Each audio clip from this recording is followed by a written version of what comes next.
பாலியல் புகாரில் சிக்கி தலைமறைவாக இருக்கும் தேவகவுடாவின் பேரன் பிரஜ்வால் ரேவண்ணா போலீசில் சிக்குவாரா? பாலியல் வீடியோக்களின் உண்மை வெளிவருமா? பார்க்கலாம் இந்த தொகுப்பில். கர்நாடகாவில் முன்னாள் பிரதமர் தேவகவுடாவின் மதசார்பற்ற ஜனதா தளம் கட்சி பாஜகவுடன் கூட்டணி அமைத்து தேர்தலை சந்தித்து வருகிறது. அம்மாநிலத்தில் முதற்கட்டமாக 14 தொகுதிகளில் கடந்த ஏப்ரல் 26 வாக்குப்பதிவு நடைபெற்று முடிந்த நிலையில் வரும் மே 7 இரண்டாம் கட்ட வாக்குப்பதிவு நடைபெறவுள்ளது.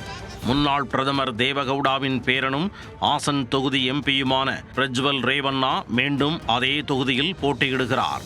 இந்த நிலையில்தான் ஏப்ரல் 26 வாக்குப்பதிவுக்கு முன்னதாக ஹாசன் தொகுதி முழுவதும் பிரஜ்வல் ரேவண்ணாவின் ஆபாச வீடியோக்கள் பகிரப்பட்டன.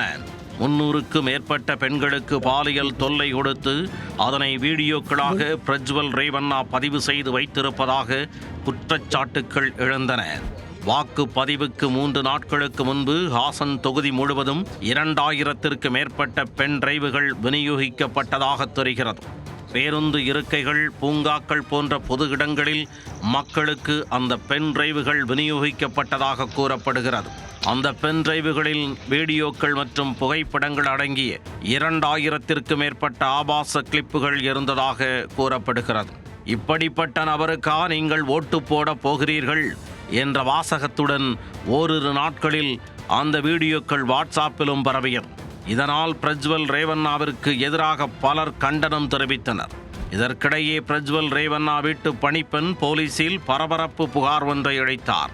ரேவண்ணாவும் அவரது மகன் பிரஜ்வல் ரேவண்ணாவும் தன்னிடம் பாலியல் அத்துமீறலில் ஈடுபட்டதாக பணிப்பெண் கூறியுள்ளார். மேலும் தன்னுடைய மகளிடமும் பிரஜ்வல் ரேவண்ணா பாலியல் அத்துமீறலில் ஈடுபட்டதாக குற்றஞ்சாட்டியிருந்தார்.